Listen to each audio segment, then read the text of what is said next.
Hello everyone, welcome you all. In this session, I am going to discuss two questions. In the last video, we discussed human respiratory system and the mechanism of respiration in human beings. From that video, some students were having some doubts. These doubts were in two questions. Like first question, they asked that about respiratory surface, that when the process of respiration takes place human, how the surface area is increased. And second question was that was asked that why in higher organisms aerobic respiration takes place. So I'm going to solve these two questions. So first about in human how the surface area is increased. See, first you need to understand the meaning of respiratory surface. That what is respiratory surface? Any surface across which exchange of gases can take place. तो respiratory surface क्या है? Respiratory surface is the surface across which the exchange of gases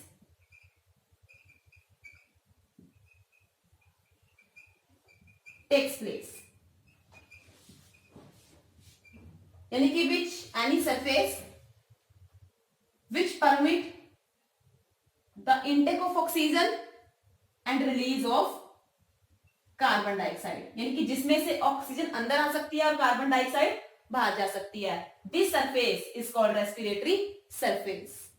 again characteristics of respiratory surface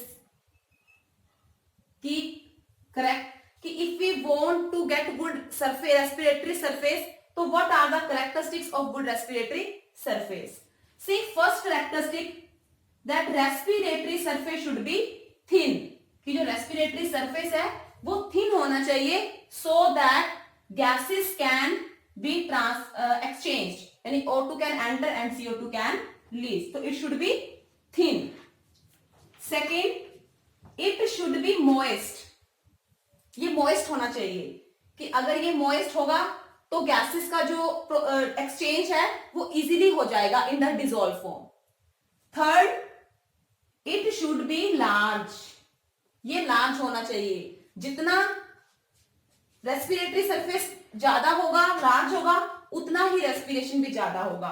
कि अगर respiratory surface इतना है तो exchange of gases इतनी जगह से हो रहा है, रेस्पिरेटरी सरफेस ज्यादा है तो एक्सचेंज ऑफ गैसेस भी ज्यादा होगा. तो it should be large. Next, कि रेस्पिरेटरी सरफेस कि under the respiratory surface there should be blood vessels. कि रेस्पिरेटरी सरफेस के साथ ब्लड वेसल्स होनी चाहिए.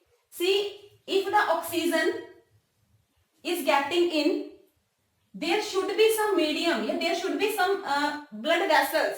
क्योंकि अगर यहाँ blood vessel होंगी तो क्या होगा, जैसे ही रेस्पिरेटरी सरफेस को क्रॉस करके ऑक्सीजन अंदर आएगी, this oxygen will be dissolved in, या this oxygen will be carried by the blood and it will be transported to various parts of the body. इसी तरह से जो कार्बन डाइऑक्साइड है that will be released from the respiratory surface. तो क्या होना चाहिए कि under the respiratory surface there should be blood vessels. अब जो हम कह रहे हैं कि respiratory surface should be large, तो इन केस ऑफ ह्यूमन, जो कि डाउट था कि ह्यूमन के केस में ह्यूमन के केस में रेस्पिरेटरी सरफेस क्या है. सी, जब आपने ह्यूमन रेस्पिरेटरी सिस्टम में लंग्स का डायग्राम किया था तो आपने एल्वियोलाई का स्ट्रक्चर देखा था.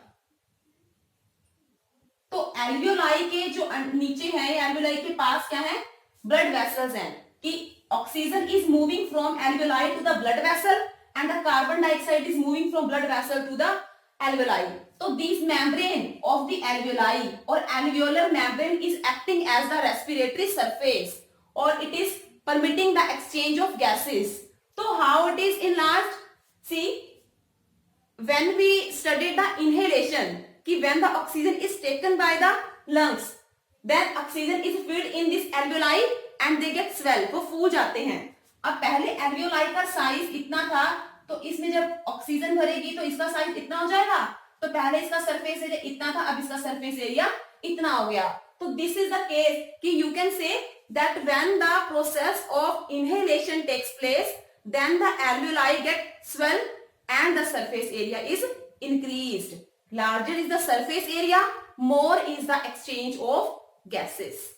So by the expansion of these alveoli, respiratory surface या surface area is increased.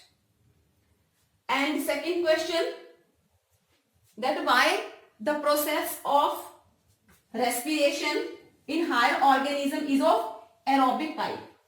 सी हमने पढ़ा है कि जो एरोबिक रेस्पिरेशन है that produces very high amount of energy, कि when the aerobic respiration means the breakdown of glucose in the presence of oxygen takes place, then carbon dioxide, water and 38 ATP molecules of energy are form.